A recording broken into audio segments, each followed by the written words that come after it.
zaraina tokantrano le izy dia amin'izay ny olona afaka mikarakara tsara ny amin'ny anazy a fa tsy hoe le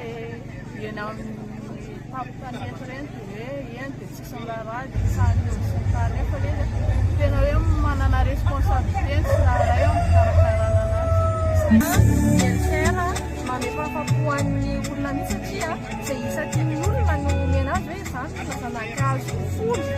dia to dia maminisy ny sera fa tsy hoe rairay avy ihany dia izay afaka mody dia manaraka na